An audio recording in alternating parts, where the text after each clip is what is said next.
మనం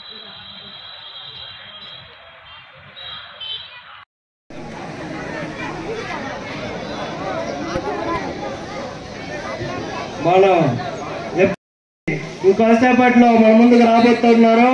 అందరూ సిద్ధమా?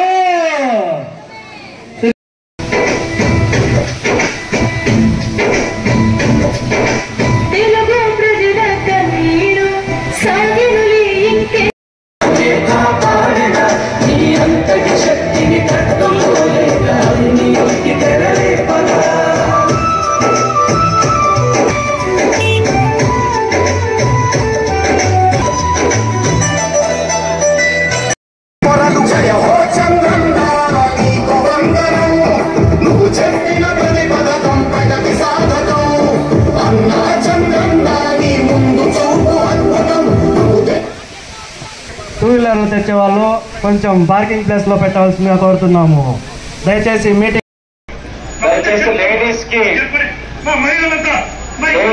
ప్లేస్ ఇచ్చి మగవాళ్ళందరూ కొంచెం వెనక్కి ఉండాలి, సహకరించాలని రిక్వెస్ట్ చేస్తున్నాం. మహిళలకి అవకాశం ఇవ్వండి.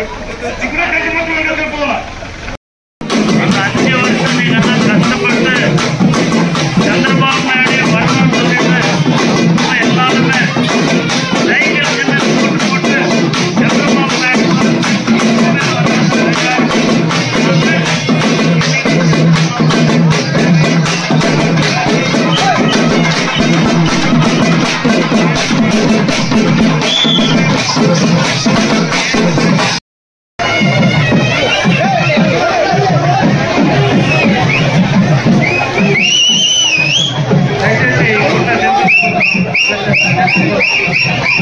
దయచేసి అందరూ కొంచెం వెహికల్కి సైడ్ ఇచ్చి కొంచెం స్పీడ్గా పోనివ్వాలి. ఇంకా 2 గ్రామాలు ఉన్నాయి మేడం గారు వెళ్ళాల్సినవి. దయచేసి సహకరించండి ప్లీజ్.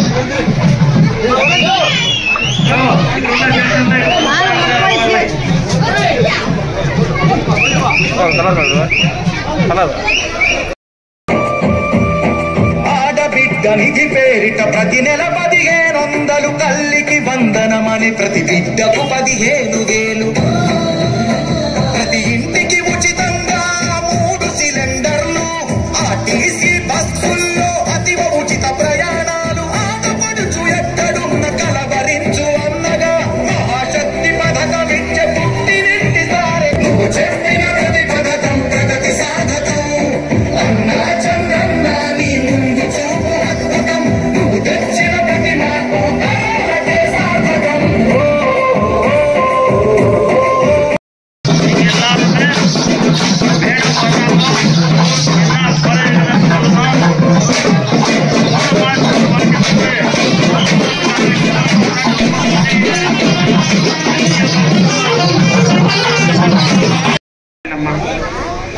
మీరంతా కొంచెం సైడ్ వచ్చారండి, మీరంతా ఇట్లా వచ్చారండి.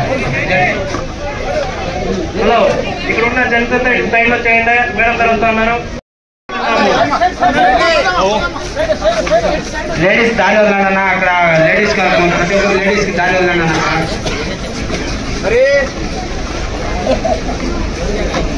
జెంట్స్ లేడీస్ వస్తున్నారు. వాళ్ళు లేడీస్ మీటింగ్ ఇది. దయచేసి జెంట్స్ మొత్తం దయచేసి వెనకాల ప్రజలందరూ కూడా మొత్తం మహిళలు మాకు ముందుకు పంపించండి. దీని మీద ఎవరు ఎక్కద్దండి. స్టేజ్ మీద ఎవరు ఎక్కదు, రచ్చపడి ఎవరు ఎక్కద్దండి. జెంట్స్ మొత్తం వెనకాలమ్మా. అదే కాకుండా పైపాలెం పంచాయతీ ప్రజలకి మరియు తెలుగుదేశం ఆడబిడ్డలకి, అదే కాకుండా మా కుటుంబం ఆడబిడ్డలకి ప్రతి ఒక్కరికి పేరు పేరున నా హృదయపూర్వక నమస్కారాలు. ఎందుకు వేశారు? ఎందుకంటే ప్రతి ఒక్కళ్ళు బాధ్యతలు ఈ వైసీపీ ప్రభుత్వం గురించి. అరాచకాలు మీరు భరించలేక ఏదో వాళ్ళేదో చేస్తారని అనుకున్నారు. 1 ఛాన్స్, 1 ఛాన్స్, 1 మోర్ ఛాన్స్ అంట మిమ్మల్ని నమ్మించి వాళ్ళు ఓటు వేయించుకున్నారు. దాని తగ్గట్టే మీరు చూశారు వాళ్ళు ఏం చేశారు. ఒక్కటన్నా అభివృద్ధి చెందిందమ్మా ఆ ప్రభుత్వం కింద? మీరు చెప్పచ్చు, ఇక్కడ ఎవరు కొట్టరు, మీకు ఆ స్వాతంత్రం ఉంది, మీకు ఆ స్వేచ్ఛ ఉంది మాట్లాడటానికి. జరిగిందా లేదా అభివృద్ధి? రాష్ట్రం అంతా చూశారు. ఒక ఇండస్ట్రీ వచ్చిందా? మీకు మీ కుటుంబంలో మీ బిడ్డలకి ఉద్యోగాలు కలిగిందా? ఇవన్నీ మీరు ఆలోచించారు గనక మీరు ముందుకొచ్చి ఎవరికి ఏమి మాట్లాడకుండా చెప్పకుండా మీ ఓటుతో ప్రజల ప్రభుత్వం అనేది మీరు తీసుకొచ్చారు. అది మీలో ఉండే గొప్పదనం. ప్రతి ఒక్కడు బాధ్యతుడే. పోయిన వైసీపీ ప్రభుత్వం వాళ్ళు చేసిన అరాచకాలు ప్రతి ఒక్కడు భరించారు.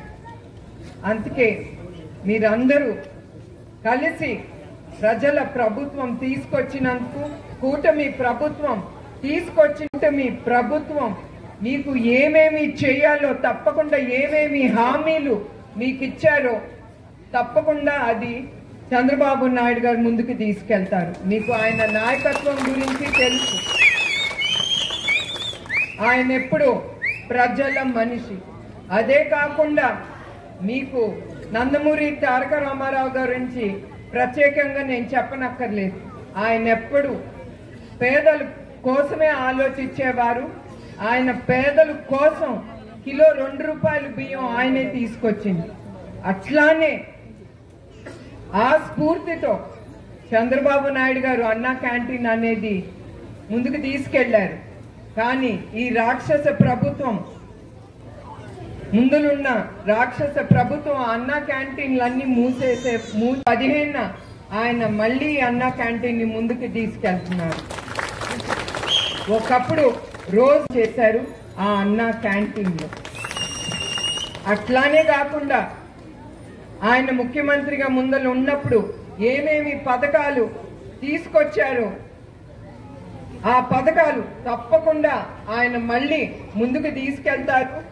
ఎందుకంటే పోయిన వైసీపీ ప్రభుత్వం ఆ పథకాలతో కాకుండా ఇంకా ఇది ఇస్తాం అది ఇస్తామని చెప్పి మిమ్మల్ని అందరినీ మోసం చేశారు. కానీ చంద్రబాబు నాయుడు గారు అట్లా చెయ్యరు.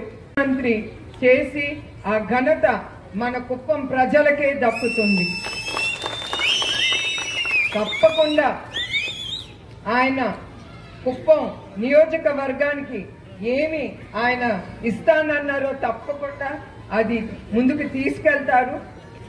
మెయిన్ గా ఇక్కడ ఫ్యాక్టరీలు కానీ ఇండస్ట్రీస్ కానీ తప్పకుండా తీసుకొస్తారు. మీ బిడ్డలకి ఉద్యోగాలు కలిగిస్తారు. మీరు ఇతర రాష్ట్రాలకి వెళ్ళక్కర్లేదు. ఏ తల్లైనా కోరుకుంటుంది బిడ్డలు తనతో ఉండాలని. తప్పకుండా అది జరుగుతుంది. అట్లానే మరొక్కసారి ఎస్పెషల్లీ మా తెలుగుదేశం కార్యకర్తలకి పేరు పేరున మీ అందరికీ నా హృదయపూర్వక నమస్కారాలు, పాదాభివందనాలు కూడా. ఎందుకంటే చాలా మంది వాళ్ళ కుటుంబాన్ని కూడా త్యాగం చేసి తెలుగుదేశమే ఇంకా వాళ్ళ జీవితం అనుకుని, మాకు ఎప్పుడు తెలుగుదేశానికి ఉండే కార్యకర్తలు ఇతర పార్టీలకి లేదు.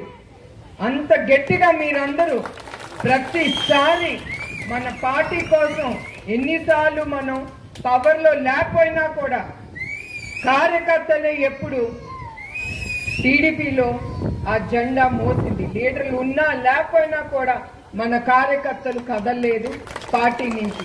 ఆ గొప్పదనం వాళ్ళ గురించి నేను ఎప్పుడు మర్చిపోలేను. ఎస్పెషల్లీ మిమ్మల్ని చూస్తే కార్యకర్తలు అంటే స్త్రీని చూస్తే నాకు ఒకటే గుర్తుకొస్తుంది, హంసవేణి బంగారుపాలెంలో ఆ అమ్మ ఇట్లానే మీలానే గ్రామంలో బ్రతికేది. వాళ్ళ లీడర్కి వెళ్ళి చెప్పింది, మా పంపులో నీళ్లు రావట్లేదు, అంతే తను చేసింది, ఇంకేమీ చేయలేదు. అట్లాంటి ఆ అమ్మాయిని వైసీపీ ఈ లీడర్లు పట్టుకుని ఆ అమ్మాయి 2 కళ్ళు తీసేశారు. అట్లా ఈ వైసీపీ పరిపాలనకి అట్లా చెప్పుకోవాలంటే ఎన్నో కథలుండే. ఇది అందరికీ తెలుసు. స్త్రీలకి ఉండే రక్ష ఇంకా ఏ పార్టీ ఉన్నా కూడా అది ఉండదు. ఎందుకంటే మళ్ళీ ఒక ఇన్సిడెంట్ మీకు గుర్తు చేస్తున్నాను. చంద్రబాబు నాయుడు గారు విభజన అయిన తర్వాత ఆంధ్రప్రదేశ్ స్టేట్ విభజన అయిన తర్వాత ఆయన ముఖ్యమంత్రి అయినప్పుడు ఒక ఆరేళ్ల పిల్ల మీద 60 ఏళ్ల అబ్బాయి అత్యాచారం చేశారు. ఒకటే అన్నారు పోలీస్ డిపార్ట్మెంట్, మీరేం చేస్తారో నాకు అనవసరం, ఆ నిందితుడిని రేపు పొద్దున నా ముందల నుంచో పెట్టాలి అనేది ఒకటే చెప్పారు. ఆ పోలీస్ డిపార్ట్మెంట్ వాళ్ళ డ్యూటీ మీద వాళ్ళు ఉన్నారు. మరుసటి రోజు పొద్దున అతను ఆత్మహత్య చేసుకుని ఒక చెట్టుకి ఆలాడిపోయాడు. అది ఎందుకు అంటున్నారు? అది చంద్రబాబు నాయుడు గారి నాయకత్వం మీద ఉండే భయం ఆ మొగాడికి ఉండాల్సిందే. మన స్త్రీల మీద ఆ అత్యాచారాలు ఎప్పుడు జరగకూడదని ఆ భయం ఉండాలని ఆయన అట్లా కోరారు. తప్పకుండా మన స్త్రీలకి ఆయన పరిపాలన కింద తప్పకుండా రక్షణ అనేది కలుగుతుంది. అట్లానే ఆయన సూపర్ 6 లో స్త్రీలకు ఏమి హామీ ఇచ్చారో తప్పకుండా అవన్నీ అమలు చేస్తారు. అయ్యే కాదు, అక్కడితో ఆగదు చంద్రబాబు గారి నాయకత్వం. ఆయన ఇంకేమి చెయ్యాలి, ప్రజలకి ఇంకేమి చేస్తే వాళ్ళు సంతోషంగా ఉంటారు. ఆ సంతోషంతో మన రాష్ట్రం అభివృద్ధి చెందాలి. ఎందుకంటే ప్రజలు సంతోషంగా ఉంటేనే కదా ఒక రాష్ట్రం సంతోషంగా ముందుకెళ్తుంది. అవునా కాదమ్మా? కుటుంబం ఎంతో రాష్ట్రం కూడా అంతే. సో తప్పకుండా